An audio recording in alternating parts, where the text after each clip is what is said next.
아마 제목이 무슨 이야기를 말하는 거지? 라고 생각하고 들어오신 분들이 많으리라 예상됩니다. 일종의 낚시 같은 제목이지만 실제로 외국의 한 기자가 사용했던 구별법입니다.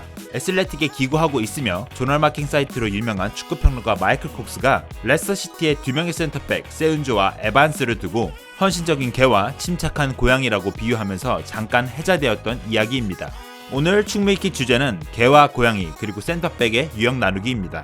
센터백을 구별하는 여러 말들이 있지만 국내에서 가장 크게 유행했던 구별법은 커맨더형과 파이터형이 있습니다. 그 시작이 어디에서부터인지는 모르겠지만 FM 같은 게임에서도 적극 구별하면서 한국 축구 커뮤니티에서 많이 사용했습니다. 커맨더형에 대해 위키에 검색해보면 주로 파이터나 스토퍼의 뒷공간을 탁월한 예측력과 위치 선정으로 커버하거나 발밑이 둔탁한 수비진에서 빌드업을 담당한다. 또한 전체적인 수비 라인을 조율하여 안정적인 수비를 도모한다. 한마디로 수비란 행위 자체를 전체적으로 통달한 선수라고 나와있고, 파이터 유형의 경우 키도 크고 신체 능력도 뛰어나다 보니까 세트피스에서 현대 축구의 트렌드 중 하나로 자리 잡은 전술 그 자체로 대변되고 있다 라고 설명되어 있습니다. 이런 식으로 분류되어 있는 상황에서 팬들은 센터백의 조합에 대해 이 분류법을 적용해서 이야기하는 경우가 많습니다. 파이터와 파이터 조합에서는 수비수들 간의 라인 맞추기나 수비 리더가 없다 라고 이야기하고, 커맨더와 커맨더는 상대방과 싸워줄 선수가 부족하다. 그렇기에 이상적인 조합은 커맨더와 파이터형이라고 이야기하는 경우가 많습니다.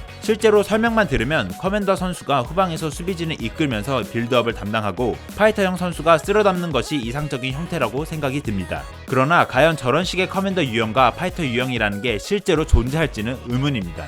예를 들어 토트넘의 얀 베르통원과 토비 알더베르트의 예시를 살펴보겠습니다. 흔히들 토비 알더베르트가 빌드업을 담당하고 뒤에서 수비를 하니까 토비 알더베르트가 커맨더, 얀 베르통원이 파이터라고 생각합니다. 그러나 실제로 경기를 살펴보고 토비와 얀의 인터뷰를 들어보면 얀이 수비를 리드하고 콜을 많이 했다고 합니다. 즉, 수비 라인을 지휘하는 업무를 두고 굳이 파이터나 커맨더 형태로 구분할 필요가 없다는 것입니다. 두 선수 중에 수비 리딩과 지휘를 더 잘하는 선수가 하면 된다는 말이죠. 실제로 파이터의 설명을 보면 수비수라면 당연시 갖춰야 할 덕목을 이야기하고 있습니다. 제공권이나 신체 능력이 약한데 리딩을 잘해서 버티는 수비수가 있긴 하지만 그 선수가 1부 리그에서 버티기에는 매우 힘듭니다. 커맨더와 파이터 구별법은 현실적으로 잘 먹히는 구별법이라 보긴 어렵습니다. 그래서 오늘 갖고 온 개와 고양이 구별법은 장난스레 재밌게 이야기할 만한 구별법이면서 동시에 의외로 현실에 잘 들어맞는 구별법이라고 생각합니다. 이 구별법은 센터백을 나눌 때 두 가지의 수비 형태로 구별된다고 말합니다. 개 유형은 수비 시 물러서기보다는 달려들면서 상대를 직접 압박하고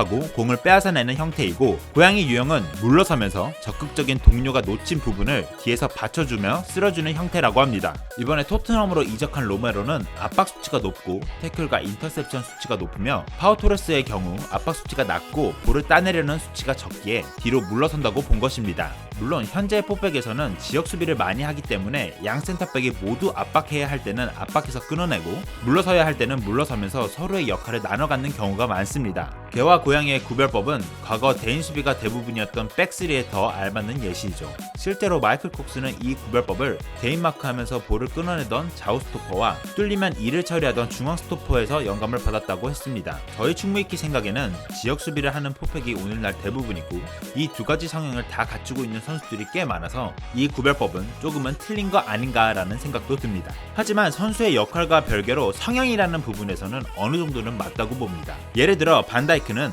끊어내는 역할과 지켜서 막아내는 역할을 둘 다 수행할 수 있지만 실제로 반다이크는 1대1 대결 상황에서 지켜서 막아내는 성향을 보이는 경우가 많습니다. 이러한 모습을 보면 역할로 구별하는 것보다 성향의 차이로 구별하는 것이 더 좋지 않나라는 생각도 드네요. 여러분이 응원하는 클럽팀의 수비수들은 어떤 성향을 보이고 있다고 생각하나요? 고양이, 개, 아니면 개냥이, 각자 생각하는 스타일을 댓글에 적어주세요. 이상 축무익기였습니다.